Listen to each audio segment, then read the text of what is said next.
For the repair of Gessmann joystick, the following procedures were necessary: replacement of various electronic components and general cleanup of the unit. For testing, we use an ohmmeter. When we change the position of the joystick, we see that the ohm output is changing.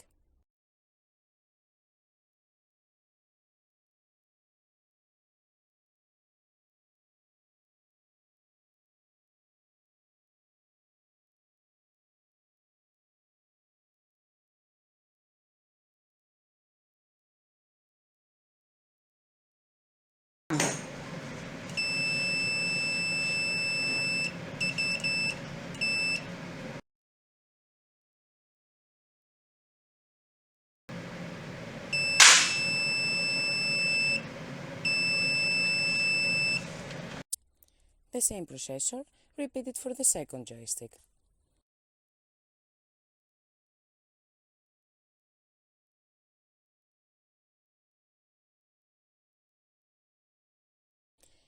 No further testing is possible due to lack of additional units.